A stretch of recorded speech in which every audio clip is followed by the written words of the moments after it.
কষ্ট হয় না? তালহা বলে, না নবী আমার কষ্ট হয় না, তবে অন্য জায়গায় আমার একটা কষ্ট। বলে কোন জায়গায়?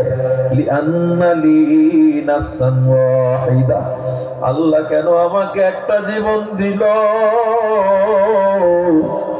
আর যদি আল্লাহ আমাকে 100 জীবন দিত, 100 জীবন দিয়ে আমি আপনারে রক্ষা করতাম। জোরে কোন আল্লাহু আকবার। আমার নবী মদিনার জিন্দেগিতে হঠাৎ করে হাউমাউ করে কান্না করে উঠতেন। একদিন একজন সাহাবী জিজ্ঞেস করে, ও নবী, কোনো কারণ ছাড়া কেন কান্না করে উঠলেন? আল্লাহ নবী কান্না করে আর কয়, আমি কোনো কারণ ছাড়া কান্না করি না। ও সাহাবী, আমার তালহার কথা মনে পড়ে যায়। উহুদের ময়দানে যখন বেঈমানরা আমায় তীর দিয়ে আঘাত শুরু করলো, তালহা আমার চারপাশে এসে তীরগুলো ঠেকানো শুরু করলো। তালহার গায়ে সেদিন একটা আর দুইটা না, 70টা তীর বর্ষার আঘাত লেগে গিয়েছিল। ও সাহাবী, আমি কেন কান্না করি জানো? কারণ ওই অবস্থায় একটা তীরের আঘাতে মানুষ দাঁড়াইতে পারে না। তালহা আমাকে ওই 70 তীর বর্ষার আঘাত নিয়ে আমারে কাঁধে করে দাঁড়ায় গেছে। আমি জিজ্ঞাসা করলাম, তালহা কই যাও? তালহা বলে, নবী আমার, আপনাকে আমি এই উহুদের পাহাড়ের চূড়ায় নিয়ে যাব, বেঈমানরা যেন আপনাকে আর আঘাত করতে না পারে। আল্লাহু আকবার, জোরে বলো আল্লাহ। নবী আমার যখন তালহার কাঁধে যখন নবী উঠলো, তালহা যখন কাঁধে উঠাইল, আল্লাহ নবী চোখ বেয়ে বেয়ে পানি পড়ে আর কয়, তালহা তোমার বুঝি কষ্ট হয় না? তালহা কয়, নবী আমার কষ্ট হইতো তখন যদি আপনাকে নিয়ে আমি উপরে না যাইতে পারতাম। আমি আপনাকে নিয়ে পাহাড়ের চূড়ায় যাইতেছি, আমি নিশ্চিত হতে পারবো একটু পর হয়তো আমি দুনিয়া থেকে চলে যাব। আমার গায়ে তীরের আঘাত, আমার রক্ত প্রবাহিত হচ্ছে, আমি মনে হয় বাঁচবো না। কলিজা পর্যন্ত রক্ত, কলিজার মধ্যে পর্যন্ত তীর ঢুকেছিল তালহার। ওই অবস্থায় তালহা হাঁটে আর কয়, ও নবী, আপনাকে আমি এমন জায়গায় নিয়ে যাব বেঈমানরা আপনার আঘাত করতে পারবে না। এর চেয়ে খুশি আর আমার জন্য কিছু হতে পারে না। ও আমার যুবক, ও আমার বৃদ্ধ বাবারা, কেমন নবীর জন্য মায়া, কেমন মায়া! আমার আল্লাহর নবী সাল্লাল্লাহু আলাইহি ওয়াসাল্লাম তালহা রাদিয়াল্লাহু তাআলা আনহুকে কোলে তুলে নিলেন। কোলে নিয়ে নবী আমার মাথা মুছায়। আল্লাহ নবী মাথা মুছানো শুরু করলেন, আর আমার নবী কান্না করে, তোমার বুঝি কষ্ট হয়? তালহা বলে, নবী আমার কিসের কষ্ট? আমি যদি আজকে না আসতাম আপনার, তো আমি কোলে কি আমি চড়তে পারতাম নাকি? আর যদি আমি এখানে না আসতাম, আপনার ওই দামি হাত আমার মাথায় কে বুলাইতো? আল্লাহর নবী তালহা যখন দুনিয়া থেকে বিদায় হয়ে গেল, আল্লাহ নবী আসমানের দিকে আঙুল উঠে বলে, আল্লাহ, এই তালহাকে ছাড়া আমি নবী জান্নাতে যেতে পারবো না।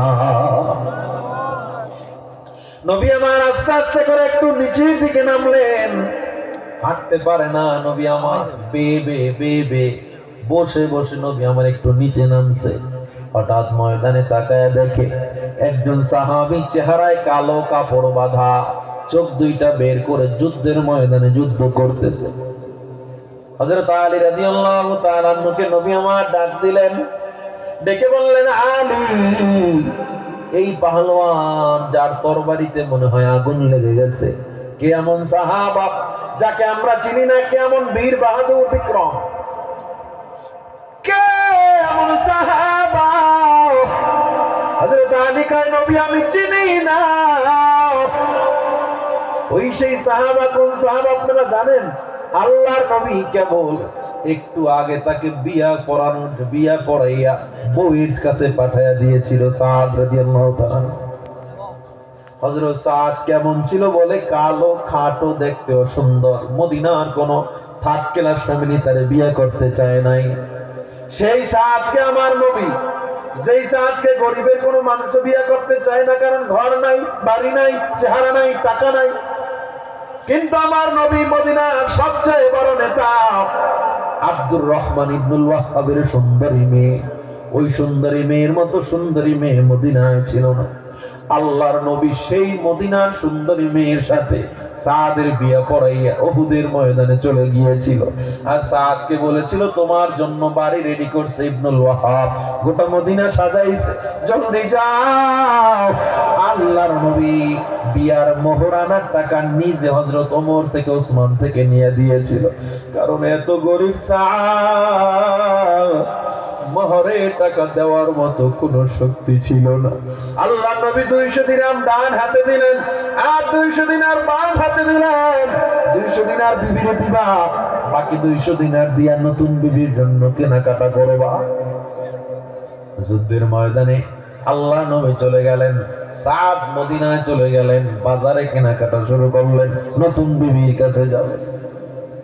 আল্লাহ নবী যুদ্ধ করতেছে, সাদ কেনাকাটা করতেছে। হঠাৎ করে মদিনার বাজারে এক যুবক দৌড়ায় আর কয়, তোরা শুনছো মুসলমানের নবীর নাকি দাঁত ভেঙে উহুদে শহীদ হয়ে গেছে। হঠাৎ মদিনার বাজারে আওয়াজ, আমার নবী নাকি নাই। খবরটা সাহাবের কানে গেল, সাহাব থমকে দাঁড়ায় গেল। সাহাব কয়, না না, আমি কেনাকাটা বিবির জন্য করতে পারি না। ওই টাকা দিয়ে একটা ঘোড়া কিনলো আর একটা তরবারি কিনলো।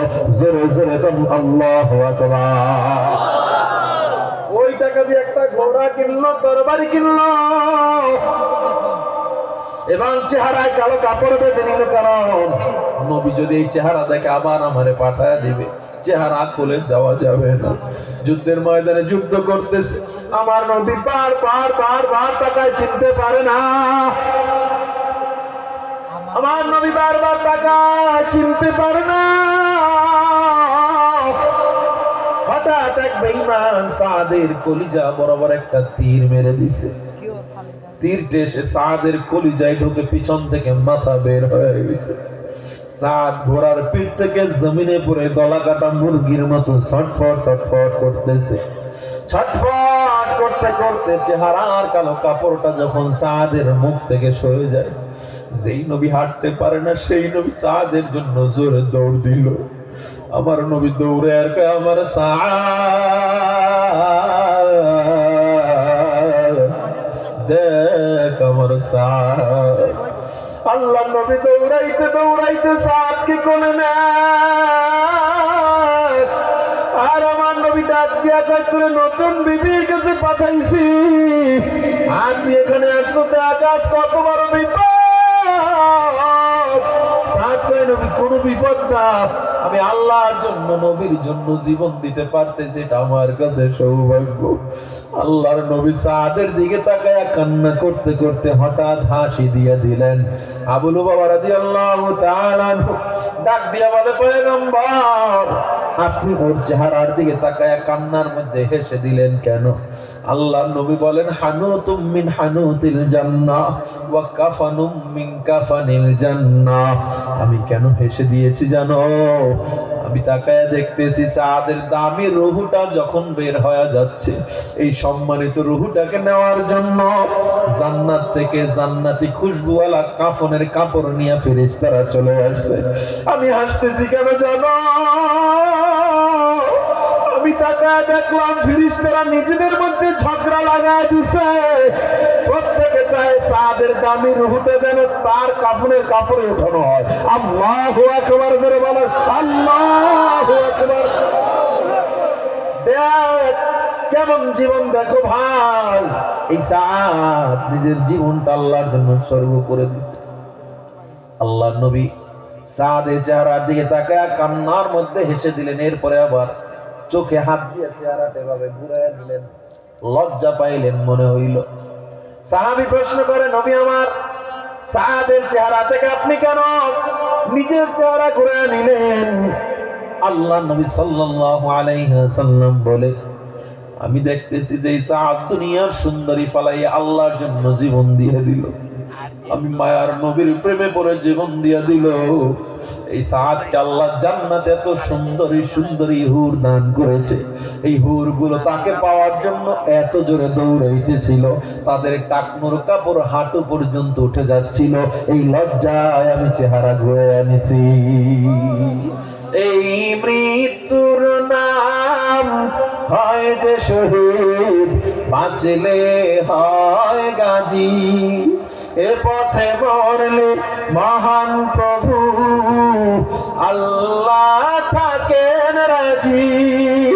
এই জীবনের বিনিময়ে জান্নাত ক্রয় করে নাও। যদি জীবনটা বিলাতে চাও, যদি রক্ত জড়াতে চাও, দিনের পথে খোদার রাহে, দিনের পথে খোদার রাহে জীবনকে বিলিয়ে দাও। যদি জীবনটা বিলাতে চাও, যদি রক্ত ঝরাতে চাও, ওই ঘরের কোণে বসে মারার দাম তো নেই কোনো। খানকা ছেড়ে বাইরে এসো, বাতিলকে আঘাত হানো। ওই ঘরের কোণে বসে মরার দাম তো